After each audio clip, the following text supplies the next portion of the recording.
बाबा साहब भीमराव अंबेडकर एक विस्तृत व्यक्तित्व का नाम है। एक ऐसा व्यक्तित्व जिनका प्रभाव समाज में, संपूर्ण समाज में बहुत व्यापक स्तर पे है, बहुत व्यापक है।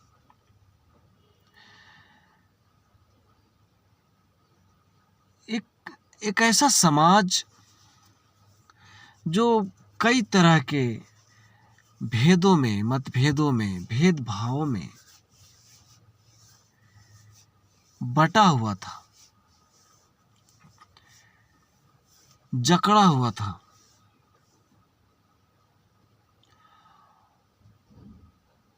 और उस परिदृश्य में एक मानव दूसरे मानव से भेदभाव और नफरत के मामले में बहुत ही ज्यादा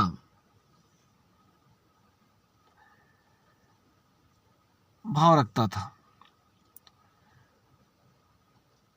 एक देश के लिए, ये कल्पना एक देश के लिए, या ये स्थिति एक देश के लिए किसी भी कोण से, किसी भी एंगल से सही नहीं है कि एक समाज कई समाज में बटा हो।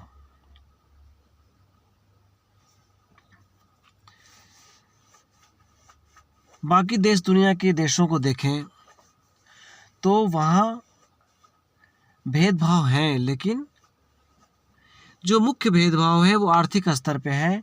कुछ अमीर हैं, कुछ गरीब हैं, जो अपने कर्मों से आगे और पीछे का स्थिति बताते हैं। वो भेदभाव हो जाना स्वाभाविक है।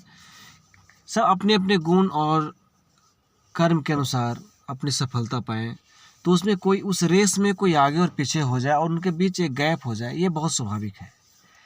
लेकिन अपने देश में एक ऐसी स्थिति थी कि जहां गैप कर्मों के आधार पे नहीं था, अपनी क्षमता के आधार पे नहीं था, एक बहुत ही बकवास आधार पे था। ये समाज, खंडित और विभक्त समाज एक सशक्त देश के लिए बिल्कुल नहीं खतरनाक है। मानव के अधिकार तो छीनते ही हैं। ये दूसरे तरफ के जो आदमी वो नहीं समझ पाएंगे। दूसरे तरफ का मतलब मेरा ये है कि जो उस कैटेगरी में, जो जिनके पास, जिनके हाथ में ये शक्ति आ गई है या थोड़ी बहुत क्षमता आ गई है, आर्थिक स्थिति मजबूत जिन्हें मिल गया है, जिन्होंने अपने कर्मों से नहीं पाया, जिन्हें मिल गया है, वो लोग इसे छोड़ना नहीं चाहते हैं। स्वार्थ का एक हद है, ये स्वार्थ की एक बहुत ही ऊंचा अवस्था है, बल्कि स्वार्थ की पराकाष्ठा है। अच्छा चलिए मान लिया कि उनके बाप दादों की संपत्ति है, तो वो उसके उत्तराधिकारी हुए, ठीक है, वो है। लेकिन इस आधार पे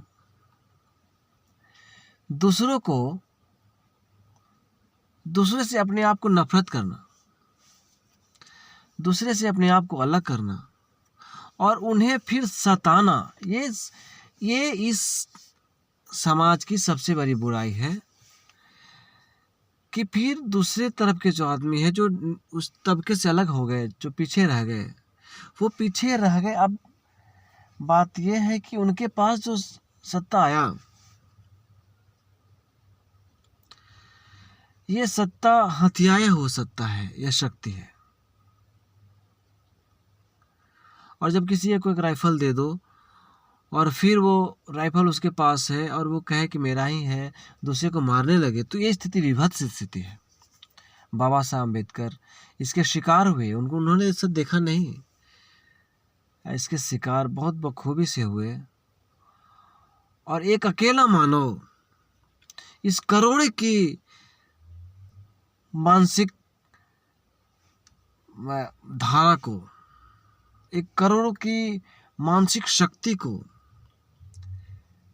एक जो प्रभाव चल रहा था, एक बहुत ही विशाल प्रभाव कहिए, अगर इतने लोगों के से सब ज्वाइंट रूप कर दिया जाए तो एक बहुत ही विशाल प्रभाव ये है। और उस विशाल प्रभाव को एक अकेला मानव ने, नहीं कह सकते उन्हें मानव, वो मानव से बहुत ऊपर है, अकेला महामानव ने सबको एक करने के लिए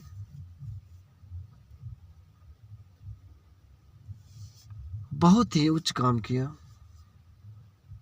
क्या किया सब जानते हैं। संविधान बना देना और उसमें सभी तबके के लोगों के लिए बराबर बैठा देना।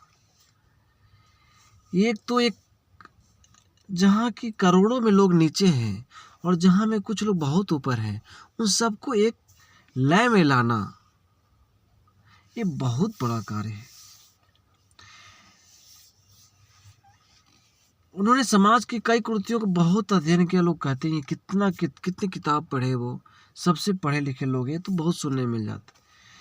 उनकी कुछ रचनाएं मैंने भी देखी पढ़ी है, जिसमें था कि हिंदू धर्म के 24 कमियां, जाति का विनाश, ये सब चीज़ें हैं जो एक हिंदू धर्म बना हुआ है।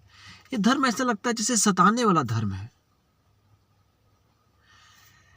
बाकी धर्मों में ऐसा नहीं है, एक सताने वाला धर्म जिसमें एक सता रहा है और दूसरा सता जा रहा है। तो एक इतने बदनाम धर्म के हो गया। उनकी कृतियों के बारे में उन्हें बहुत अच्छे से उजागर किया, उन्हें बहुत अच्छे से समझा, उसका चर्चा की। कुछ लोगों ने इसे सही नहीं माना, उन्हें बुरा लगा।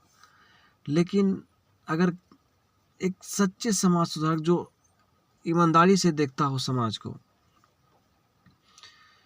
कबीर से शुरुआत करें। उसके पहले की चर्चाओं में सिर्फ चार्वाक और बुद्ध, जैन ये सब आते हैं थोड़े बहुत, नहीं तो जहाँ तक लिखित साहित्य और जहाँ तक आप अभी के युग की बात की जाए, मध्यकालीन से और आधुनिक युग से, तो कबीर के बाद फूले और फिर अंबेडकर, ये समाज के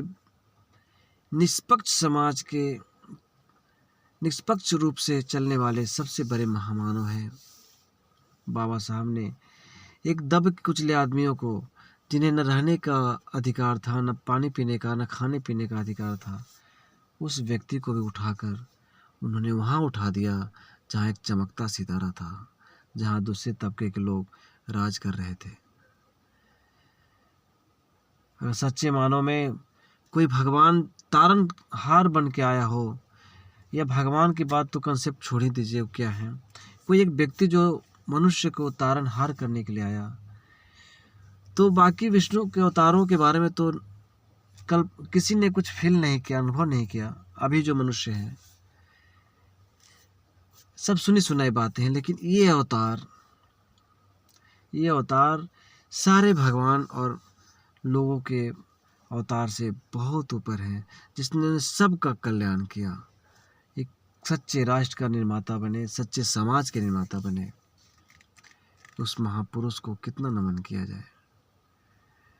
जो हम बोल पा रहे हैं, जो हम चल पा रहे हैं, आज खा पी रहे हैं चैन से और अधिकार की बात करते हैं, सब उनका दिया हुआ है। उस महामानव को शत नमन, 100 बार नमन। और हमें नमन करने से ही काम नहीं चलता। हम ये कोशिश करें कि उन्होंने जो समझ के बताया है जो मार्ग, उस पे चलें, और चल के हम खुद का कल्याण कर सकते हैं, समाज के और लोगों का कल्याण कर सकते हैं। तो हम सिर्फ नमन करके अपना जो उत्तरदायित्व है वो ख़त्म ना करें। हमारा मेन उत्तरदायित्व है कि उनको समझना, उनको जानना, उनके द्वारा दिखाए गए पथ को समझना, जानना और उस पर चलना, और दूसरे को कोशिश करना, सहयोग करना कि उस पर चले, एक सशक्त समाज बनाए, एक सशक्त देश बने, सबका भला हो, सबका विकास हो। जय भारत, जय भीम।